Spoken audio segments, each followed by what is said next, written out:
last night as I've been digging. I've been doing a lot of digging. One thing leads to another. Have you ever noticed how when you get on the trail, one thing leads to another?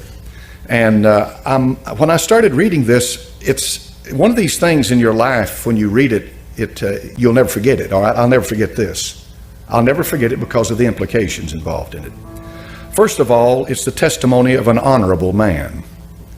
Admiral, he's an admiral. He's gone on now, but Admiral Byrd, Richard Byrd. Here's the man who flew over the North Pole and was awarded the Congressional Medal of Honor. And I read the statement attached to that, how that he risked his life and so forth. He flew over the South Pole. That's not all he did, though. After the war, he led an expedition to South America with over 4,000 troops and 8, 9, 10, 12 warships. And it was called Operation High Jump. I never heard of it. But when you find out about one thing, it leads to another thing.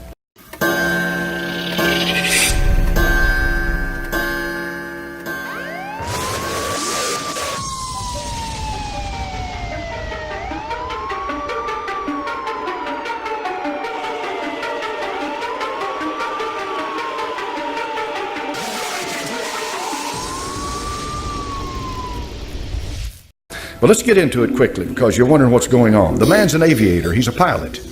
And he leaves at 0600 hours. That's 6 o'clock in the morning for folks that, you know, if you're not familiar with the 24-hour clock. 0600 is 6 o'clock in the morning. He flies out and he headed north. He gives updates as to his flight, to turbulence that he gets in the air. He drops his altitude, raises his altitude, standard procedures of any pilot. And he does this, and he talks about how he does it, and continues to fly. He has constant radio checks with his base, so they'll know where he is. They can keep up with him. And back in those days, they didn't have GPS and all of that stuff, so they flew by what's called dead reckoning a lot of times. And pilots know exactly what I'm talking about when I'm talking about dead reckoning. He continues to talk to them until he gets down, until he comes. He's flying over the ice. He's flying over the North Pole. And what do you expect to see? Nothing but ice. That's what you expect to see. One sheet of ice after another sheet, just solid white ice, snow, the North Pole. Until he sees a creature down below, which looks to him like a mammoth, and he drops his altitude to about 1,400 feet, and it is a mammoth. And this begins to really get his attention. He sees a mountain range, and at 10 o'clock in the morning, so now he's been in the air for 4 hours, he says he crosses over the small mountain range, and still proceeding northward as best can be ascertained, beyond the mountain range is what appears to be a valley with a small river or stream running through the center portion. There should be no green valley below, no green valley in the Arctic, no green valley. And something is definitely wrong and abnormal here, he says. We should be over ice and snow. To the port side, port is left, starboard is right. To the port side are great forests growing on the mountain slopes. Our navigation instruments are still spinning, and the reason they're spinning is because he's approaching magnetic north. And the magnetic pole, if you ever get around the magnetic pole, you forget your magnetic compass. It's not going to work because the magnetism is so intense, and the movement is so great that it's no use to you. But in any event, he says his navigational instruments are spinning, the gyroscope is oscillating back and forth. Then he sees this beneath, and he says, at 1,400 feet, and I execute a sharp left turn to better examine the valley below. It is green with either moss or some type of tight-knit grass. The light here seems different. I cannot see the sun anymore. We make another left turn, and we spot what seems to be a large animal of some kind below. It appears to be an elephant. No, it looks more like a mammoth. This is incredible, he says, yet there it is. He decreases his altitude to 1,000 feet and he takes binoculars to better examine the animal. It is confirmed it is definitely a mammoth-like animal. Report this to base camp. At 10:30 hours, he encountered more rolling green hills. The external temperature indicator reads 74 degrees Fahrenheit. He's in the North Pole. Continuing on our heading now, navigation instruments seem normal now. I'm puzzled over their actions. Attempt to contact base camp, radio is not functioning. And now what follows is one of the most incredible things I've ever read in my life. And let me put it in the context of this. When Satan showed the Lord Jesus Christ the kingdoms of the world in a moment of time, he did just that. He has power. And there are things going on that there is absolutely no physical definition or logical reasoning to, but the existence of it cannot be denied. And this is what's happening here. In 11:30 hours, countryside below is more level and normal. If I may use that word, ahead we spot what seems to be a city. This is impossible. Aircraft seems light and oddly buoyant. The controls refuse to respond. My God, he says, off our port and starboard wings, a strange type of aircraft. They're closing rapidly alongside. They're disc-shaped and have a radiant quality to them. They are close enough now to see the markings on them. It is a type of swastika. This is fantastic. Where are we? What has happened? I tug at the controls again. They will not respond. We're caught in an invisible vice grip of some type. 11:35 hours, our radio crackles and a voice comes through in what appears to, in English, with what appears to be a slight Nordic or Germanic accent. The message is, "Welcome, Admiral, to our domain. We shall land you in exactly 7 minutes. Relax, Admiral. You are in good hands. I note the engines of our plane have stopped running. The aircraft is under some strange control and is now turning itself. The controls are useless." In plainer words, he's been taken over completely. Now, up to this point, you're going to say to yourself, well, this is a madman. Or you may say to yourself, I know the power of the devil. I know how he can deceive. And what follows, he is taken into a city by blonde-haired men who look like these Aryans that Hitler and the rest of them were talking about in Germany. And then he's finally taken to their leader. And when he's taken to their leader, he has a conversation with him. He's their master. And that master tells him that essentially that they've been observing us on top of the earth where we live for a long time, and that we have gotten to the point by killing each other. And they're talking about the atomic bomb that had just been recently dropped on Hiroshima and Nagasaki. You know those two. This happened in 1947, I think this happened. And they were saying that we are going to have to do something with the people who dwell on earth. They tell Admiral Byrd that he's an honorable man, and he asks him, why am I here? They said, because you're chosen to be here. You're a man that we can trust. We're going to tell you what's happening. We're going to tell you all of this. They tell him. They send him back. So he goes back and he tells his superiors. And apparently they tell him to hush this up. This stays hushed until right before he dies, this diary comes out. Because he says, I cannot leave this world without letting humanity know what has happened. I cannot leave. I must tell them what happened. Before we go any further, let's ask ourselves some questions. Number one, did he write this diary? Is this Admiral Byrd's diary? Did he really write this? Number two, if he really did write this, and this is legitimate, this is his diary, then something obviously happened to this man when he was over the North Pole. Something happened. Something obviously happened to this man. Number three, regardless of whatever happened to this man, he's convinced something happened to him, so it's incumbent upon us, what did happen to him when he was over the North Pole? All right?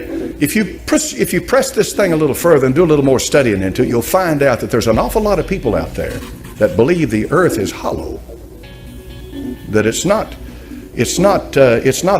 not a molten mass in it like they say. Now, if you're a Bible believer, you know this. You know that the heart of this earth, hell, is located. If you believe the Bible, all right? If you believe the Bible. And if you believe the Bible, the book of Revelation makes it very plain that the bottomless pit, which is hell, was opened, and out of that pit came these creatures upon the earth. They're coming out on the earth. They're coming out on the face of the earth. Now, that's a wild thing.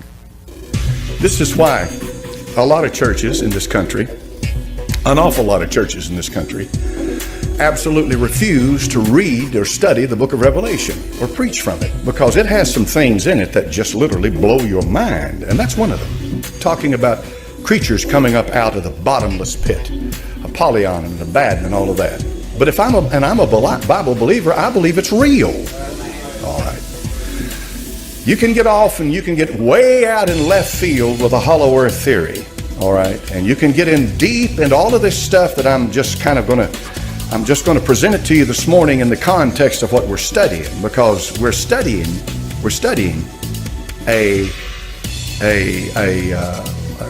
deceit that's coming on this earth of unbelievable proportions.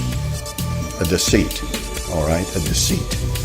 Now, we know that Adolf Hitler, when he was Chancellor of Germany, was deep into the occult. We know they didn't do anything unless they consulted their occult masters and prognosticators and what have you. And that the German high command, Himmler and men like that, even Himmler himself was far more into the occult than Hitler, and Hitler was head over heels into it, but Himmler was deep into it. These men were guided every moment of their life by an occult satanic power and spirit. Germany did definitely develop during World War II some of the highest technology on the earth. I saw this the other day on the History Channel, and I didn't know this. Nobody had ever told me this, but this is what the History Channel reported, that two German scientists in the 30s, these two German scientists had split the atom. Now think hard on that. Think hard on that. And it was the German scientists, Werner von Braun, men like that, who got America into space. That's a fact, folks. That's a fact. No question about that. The only reason they didn't put them to death at Nuremberg with the trials was because they needed them. And so they needed their technology, what have you. Anyway, Germany apparently was way ahead of the rest of the world in some of this technology. Germany had a society called the Vril Society, V-R-I-L. How many's ever heard that term? Most people haven't, but a few of you have, all right? That's an occult society. But the premise of the Vril Society was this: they were able to tap into satanic power and apply it to physical things. See? They were able to tap into to occult power. They called it whatever force they called it. We know what it is. The power is either of God or the devil, but they tapped into it, and they were able to apply it to physical things. There are photographs of flying saucers the Germans made. I've seen them, but they're not flying saucers like the classic example of them, but they are flying saucers. In other words, they are propelled by a propulsion system that was unknown by most of the world at that time. But in any event, the bottom line is that the Germans had tapped into the occult world and had begun to build this system based on what they were getting from the occult world. And that system was this: they believed that in the north, that there was an entrance into a hollow earth, and that spirit beings lived there that were vastly superior to us. And that these spirit beings were our forefathers, and that's what Hitler was trying to do, was to try to bring the race back, the Aryan race, back to its roots, back to what it should be. And this is why the root race theory is so important when you get into this stuff. You remember I told you about the root race? You remember which one I told you the Aryan was? There's 7 of them. 5, exactly. 5. It's number 5. It's the 5th. And this root race theory, the Theosophists taught it, Blavatsky in Russia taught it, all of this evolutionary, spiritual evolutionary that brings this super race, this super identity. These people believe that. The evolution, when you talk about biological evolution, all right, you're talking about what they teach at UT and all the major colleges in the world. They teach biological evolution. What is biological evolution? That's what Charles Darwin taught, right? All right, that's simple enough on the surface of it for people to relate to. Biological evolution. I don't believe it, but that's what they teach. All right. Then there is social evolution. All right. Political correctness is a product of social evolution. What's social evolution? Well, if biological evolution is true, then social evolution is where the masses and humanity and governments are able learn how to live in peace and blah blah and so forth. In plain words, social evolution means that there must be a one world government. for men to live. That's social evolution. See, that's not biological evolution.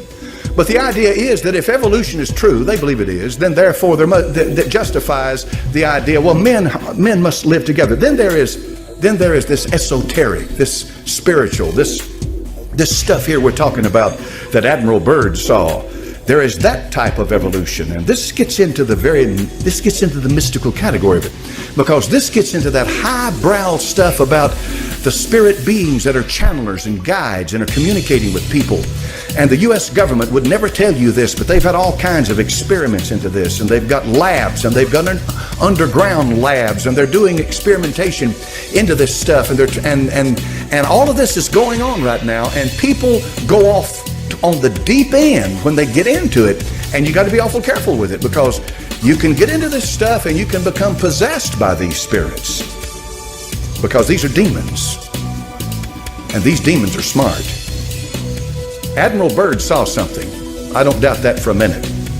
But he did not see a civilization of advanced beings that had evolved to that point. What he saw was either an apparition or a physical manifestation of some spirit power that's demonic. That's what he saw. But it blows my mind to begin to realize how powerful it is. What I'm going to say to you this morning, I want to say it to you, and I want you to take it to heart. When the deception comes, if you're not a born-again believer, you'll be swept away with it. The deception will be greater than you ever imagined in your life. It is going to be profound as to what happens. When Ted Gunderson talked about, now put it together, he talked about people in the high places are Satanists. What he's talking about, they're Illuminati. He's talking about spiritual power in high places that will bring about a one world government. And by doing that, they intend to rule the world. And they have the help of a whole, I don't know, what do you call it, a mass of demonic spirits who are able to perform all kinds of miracles, deceptive miracles, manifestations, and all of this stuff to help them to bring about that one world government. And the goal is so that they can put one man up and worship him as God, the Antichrist.